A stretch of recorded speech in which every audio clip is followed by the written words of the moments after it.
শেখের সবচেয়ে ছোট স্ত্রী রাজকুমারী হায়া যুক্তরাজ্যের একটি আদালতে বিবাহ বিচ্ছেদের নিষ্পত্তির জন্য শেখের কাছ থেকে £1 বিলিয়ন দাবি করেছিলেন। 2 বছর মামলা চলার পর আদালত দুবাই শেখের বিরুদ্ধে 2021 সালে মামলা রায় দেন এবং ডিভোর্স নিষ্পত্তি হিসেবে তার প্রাক্তন স্ত্রী রাজকুমারী হায়াকে $733 মিলিয়ন প্রদানের নির্দেশ দেন। এই পরিমাণ বাংলাদেশি টাকায় প্রায় 6100 কোটি টাকার সমান। মামলা চলাকালীন রাজকুমারী হায়া আদালতে বলেছিলেন, তিনি যখন দুবাইতে থাকতেন তখন তার কাছে সীমাহীন অর্থের অ্যাসেট ছিল। তার মানে সে যা খুশি কিনতে পারে, যেখানে খুশি যেতে পারে। এসব কিছুর পাশাপাশি রাজকুমারী হায়া রাজপ্রাসাদের খরচ চালাতে প্রতি বছর $100 মিলিয়ন বেশি এবং কেনাকাটার জন্য $11 মিলিয়ন পেতেন। তার মানে 1020 কোটি টাকা শুধুমাত্র কেনাকাটার জন্য, এবং তাও শুধুমাত্র একজন স্ত্রীর জন্য। যে ব্যক্তি তার একজন স্ত্রীকে এত কোটি টাকা দিয়ে ডিভোর্স দিতে পারে, পুরো দুবাই শহরকে বিলাসের কেন্দ্রে পরিণত করতে পারে, তাহলে তার ব্যক্তিগত জীবন কতটা বিলাসবহুল হবে তা কল্পনা করা সম্ভবত খুব কঠিন নয়। আমরা দুবাইয়ের আমির শেখ বা দুবাইয়ের রাজা শেখ মোহাম্মদ বিন রশিদ আল মাকতুমের কথা বলছি।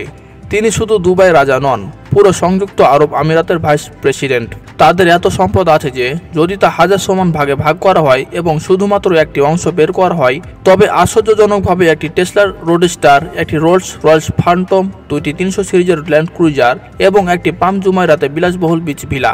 সিইও ওয়ার্ল্ড ম্যাগাজিন এবং বিজনেস ইনসাইডারের সাম্প্রতিক প্রতিবেদনে বলা হয়েছে, দুবাইয়ের শাসক $4 বিলিয়ন মালিক।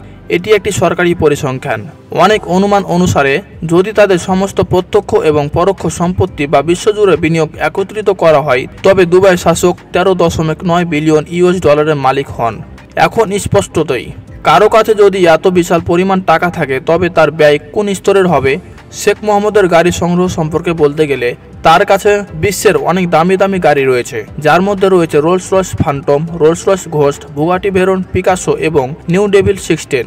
তবে তাকে প্রায়শই মার্সিডিজ G63-তে দেখা যায়, যেটি সম্ভবত তার প্রিয় এসইউভি। তাদের প্রতিটি গাড়ির নম্বর দুবাই 1, যাকে দুবাইয়ের ভিআইপি নম্বর বলা হয়, এবং দুবাইয়ের শাসক ছাড়া কেউ তা কিনতে পারে না। আশ্চর্যের বিষয় হলো তাদের গাড়ির দামের চেয়ে শুধু এই নম্বরের দামই বেশি। হ্যাঁ, তাদের সবচেয়ে দামি গাড়ি নিউ ডেভিল 16-এর দাম $2.2 মিলিয়ন।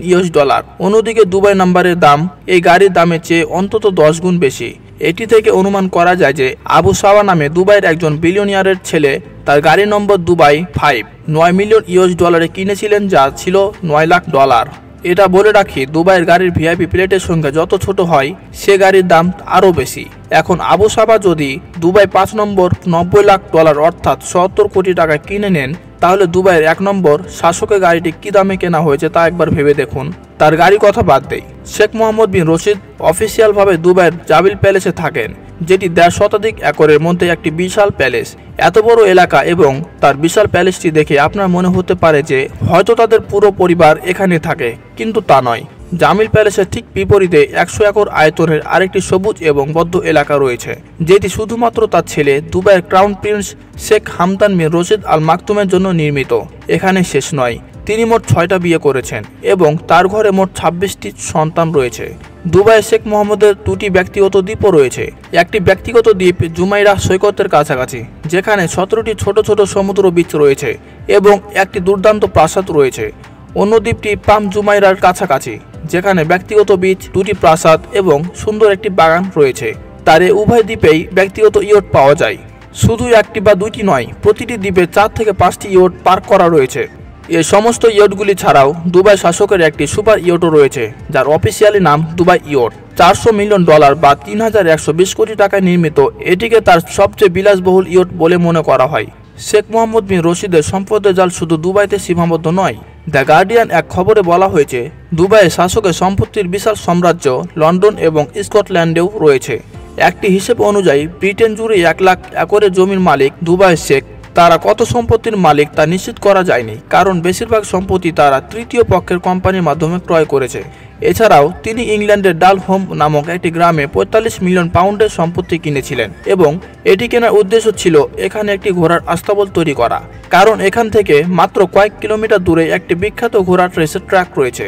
দুবাই শেখ ঘোড়া এতই পছন্দ করে যে বিশ্বের যেখানে ভালো ভালো ঘোড়া নিলামে তোলা হয়, তিনি সেটা মোটা অঙ্কের টাকা দিয়ে কিনে নেন। এর একটি জীবন্ত উদাহরণ হলো এই ঘোড়া, যাকে বলা হয় কার্লিং কোল্ট। সম্প্রতি দুবাইয়ের শাসক এটি $4.3 মিলিয়ন কিনে সবাইকে অবাক করেছেন। তিনি শুধু ঘোড়া পছন্দ করেন না, তিনি একটি ঘোড়া দৌড়ের কোম্পানিও স্থাপন করেছেন, যা সারা বিশ্বে অনেক ঘোড়া দৌড়ের প্রতিযোগিতা করে। তবে তার এটি একমাত্র ব্যবসা নয়। দুবাইয়ে প্রায় সব ব্যবসায় কোথাও না কোথাও শেখ মোহাম্মদ বিন রশিদের নাম দেখতে পাবেন। এমিরেটস এয়ারলাইন্স থেকে শুরু করে রিয়েল এস্টেট এবং কনস্ট্রাকশন কোম্পানি পর্যন্ত বিলিয়ন ডলারের ব্যবসা লাভ দুবাইয়ের শাসকদের কাছে যায়। যেহেতু তিনি এমিরেটস এয়ারলাইন্সের মালিক, তাই তার কোনো ব্যক্তিগত বিমানের প্রয়োজন নেই। কিন্তু তা সত্ত্বেও শেখের দুটি সম্পূর্ণ কাস্টমাইজড বোয়িং 747 রয়েছে। শুধু একটি বিমানের দাম $418 মিলিয়ন। কিন্তু ডিভোর্স মীমাংসার জন্য তিনি তার প্রাক্তন স্ত্রীকে এর চেয়ে বেশি টাকা দিয়েছিলেন, যা ছিল প্রায় $733 মিলিয়ন। শেখ মোহাম্মদ বিন রশিদের রাজকীয় খরচ নিয়ে আলোচনা সারা বিশ্বে বিখ্যাত। আশা করি ভিডিওটি ভালো লাগলে চ্যানেলটি সাবস্ক্রাইব করবেন এবং এই ভিডিওটি লাইক ও শেয়ার করবেন। আর আপনার মূল্যবান মন্তব্য কমেন্ট বক্সে জানিয়ে দিবেন। পরবর্তীতে আবার কোনো দুর্দান্ত ভিডিওতে দেখা হবে। আল্লাহ হাফেজ।